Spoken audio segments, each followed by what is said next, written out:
Good morning and welcome to Entertainment News. My name is Theophilus Ilama, and of course I have my co-host with me, the beautiful Adebanke Oduni. Thank you. Good Oh, morning. what was that about now? Well, you called me beautiful, so Yes, I had you to are. show them that I'm actually very beautiful. How you doing? I'm fine, thank you. You How good? was your week? Week was great, and of course the weekend is even better with the program we're having today. Well, you look like your week was great. You're looking a bit handsome, more handsome than A last bit? week. Yeah, more handsome than last week. So we'll talk in camera. I'll be behind the camera.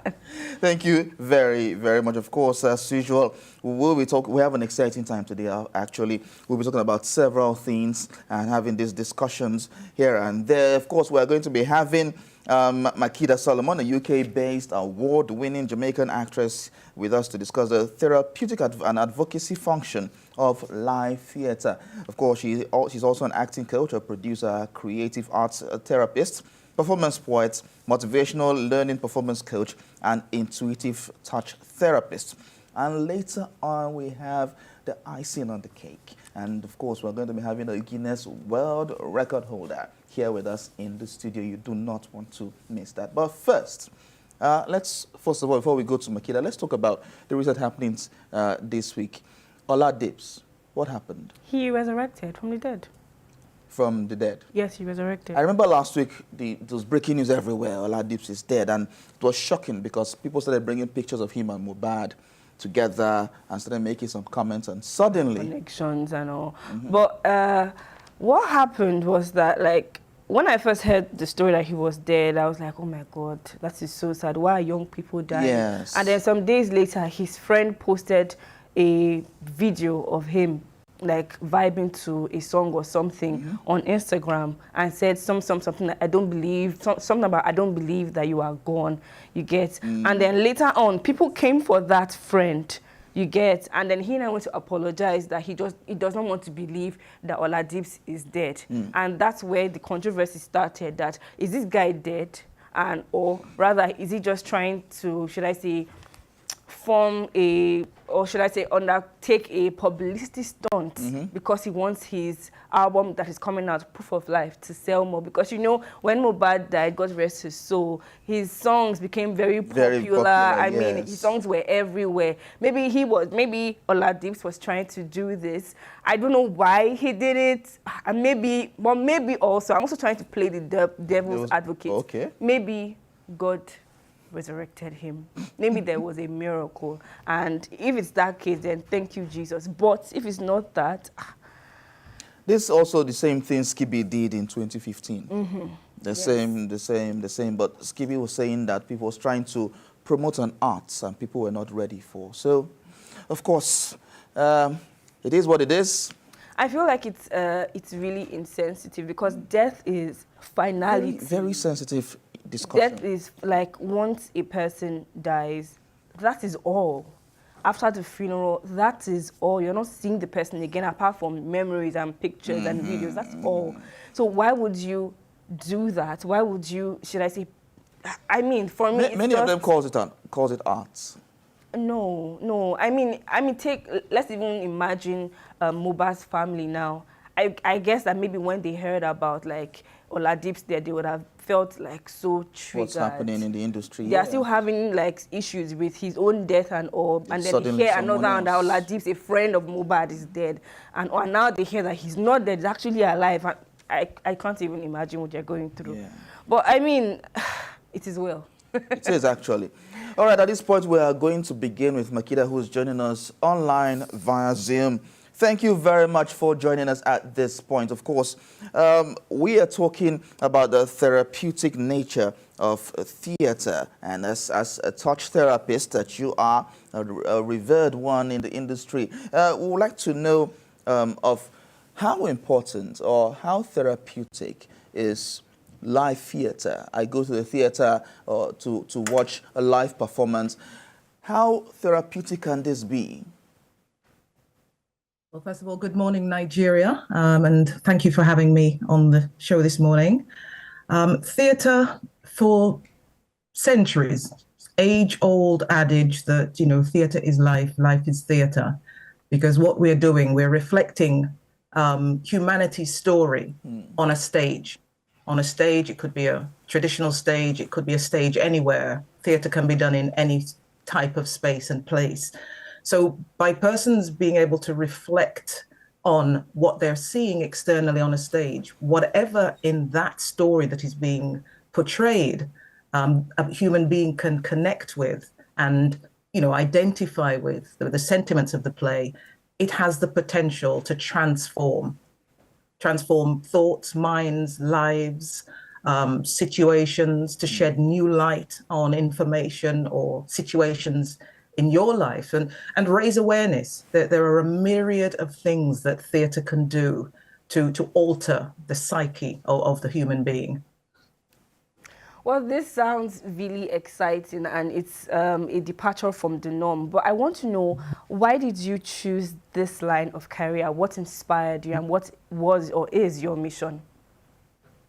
The mission is indeed a big one.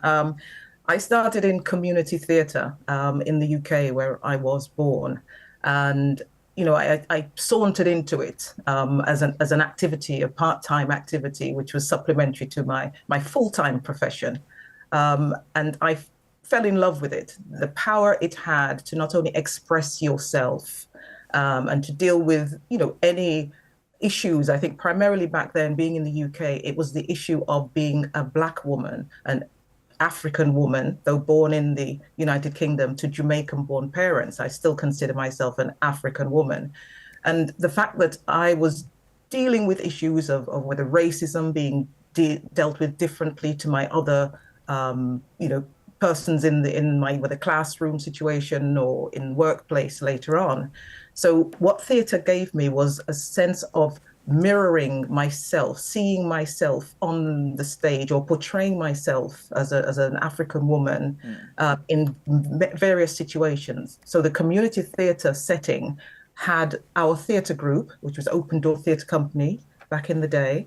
We went out into the communities with material and portrayals, excerpts from our plays that we were writing ourselves, and taking it out to our own communities and to the greater community to sensitize them about issues relating to us, as we would term then, minorities within that community. So that's where I started out in theatre and fell in love with it from then.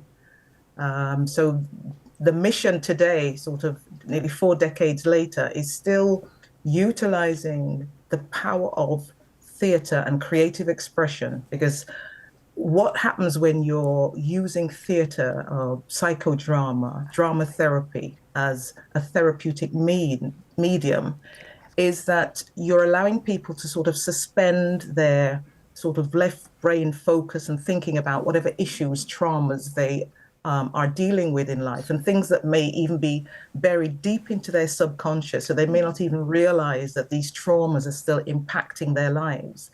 So through role play and being able to act out rather than talk about, I mean, traditional talk therapy will have you sitting and telling the story. And as you're telling it, the human brain is like this. It doesn't differentiate between the fact that whatever it is has happened way back in the past. It's going to bring back the same emotions, the same feelings, and have the same chemical reactions in your body. So, cortisol is still being released. You're getting the anxiety attacks. Those things are coming back as you're talking through. With the creative arts, with theatre therapy, as I term it, you're able to act out roles that may not even be directly linked with your particular situation. So with a sort of a trained and experienced director, as is termed in the psychodramatic field, or drama therapist, they're able to take you through roles, actions, acting out situations that are indirect. So it is an action therapy as opposed to a talk therapy. All right, so in your own situation now, and of course using your work, take us on a journey of healing in order to take up this challenging role of using theatre for advocacy, for therapy. Absolutely. Well, I found my way to Jamaica, the birthplace of my parents, nearly 3 decades ago, which is where I currently reside. And what I was observing there, no longer being a minority, is that obviously there were other issues that were being experienced. So within the communities and groups that I was working with, the age-old issue, particularly of women and women who are being abused and going through various traumas as a result of that. I find myself within girls' homes on the island, in schools, because I actually ended up in the seat of a high school principal at one time. So what I've found is that the experience that I've gained over the many years has allowed me to apply whatever therapeutic medium was required at the time. So I'm a motivational coach. I'm a mindfulness coach. There are a number of things that I've sort of gotten under my belt, which in any given situation, I mean, my friends will talk about, I'll be in the supermarket, and if something erupts there, a disagreement or a dispute, I'm on autopilot. I will chip in and go to try to resolve. So being a mediator, utilizing, whatever is at my disposal to do that. Now, in terms of the advocacy, as I said, back in the UK, we were advocating for equal treatment and equal rights. In Jamaica, I've been involved in various situations where you're trying to get a grouping of people's viewpoint across, but get it across in a way that's not confrontational. And I think theatre has that sort of buffering effect on being able to say things and express things that people will get without it being seen as you're sort of hammering them with some information. Now, in 2005, which is what brought me to Nigeria, in fact, in 2005, I performed a one-woman play, Who Will Sing for Lena, which I was delighted when I was invited to perform that play. All right, Makeda. Yes? For want of time, we'll have to round up at this point, but I would like to thank you so much for talking to us and giving us your wealth of experience in live theatre, creative arts, therapy, and all of that. Thank you very much. Absolutely. And I'll be back in Nigeria soon. Definitely. We can't wait to host you. Thank you. Thank you. Of course, that was Makeda, Solomon, who is a UK-based award-winning creative arts therapist, a Jamaican actress of repute, talking to us there, of course. So, earlier we said we have a Guinness World Record holder joining us today. And ladies and gentlemen, drum rolls, we have Helen Williams. Woo! Thank you. We are so excited to have you here. Super, super excited. How are you feeling today? I am so sorry that we had to drag you from your bed on an early Saturday morning, but I mean, it's not easy to be a Guinness World Record holder. I mean, if you can do 11 days, you can do 30 minutes with us on a Saturday morning. Thank you so much. Well, how do you feel being... Okay, but before we get that question, well, let's take the making of the whole. So people might understand what she did. Okay. It's not easy to just do some wigs and even to do, So let's take the making of the video, then we can come back for the interview.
So, the Guinness World Record holder there, Helen.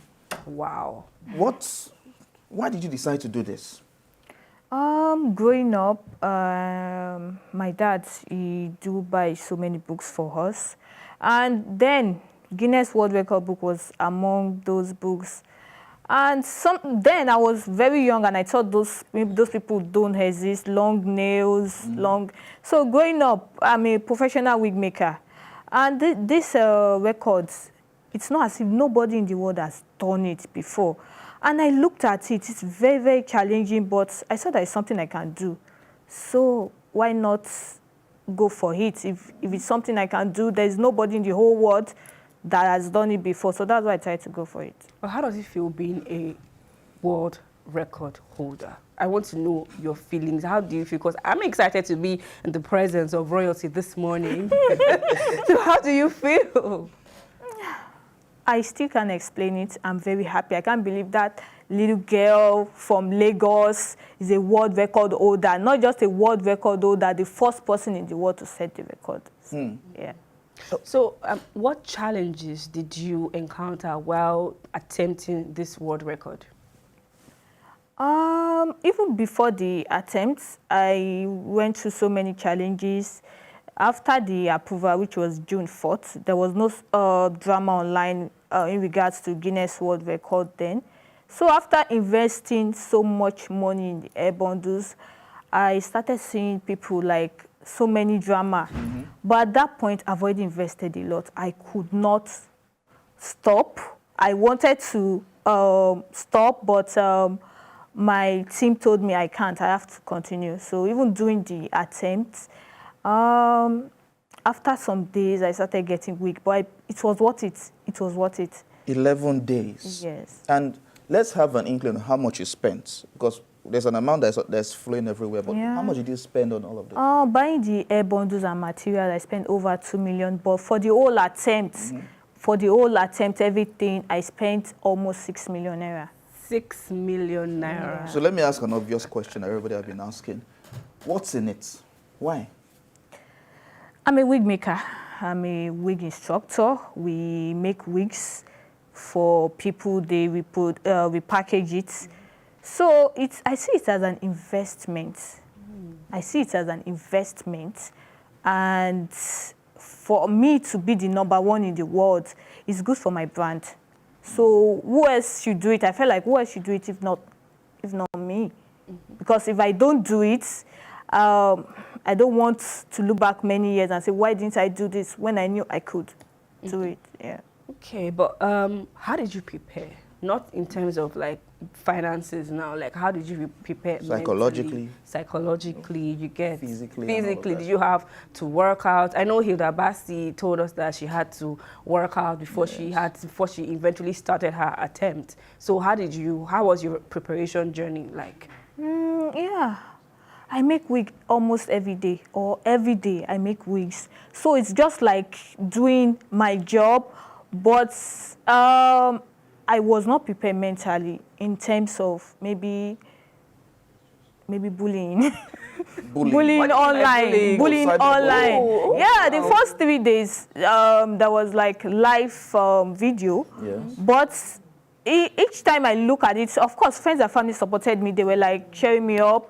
But for some certain reasons, strangers that don't know me, they'll just come on the page and say some stuff. And I had to like stop the live, because if it had continued, I believe I would not have been able to achieve that. Because each time I say that, I just get weak. Like, I don't know you people, you don't know me, and why all this? So, but I'm fine. I'm really curious. I want to know some of the things that these people said. Were they like just all out insulting you or all out discouraging you? I mean, it sounds like a painful experience. Frankly. They are not nice things. I've forgotten about them. Oh, okay. Those things don't exist. So with your experience now in this, would you do it again?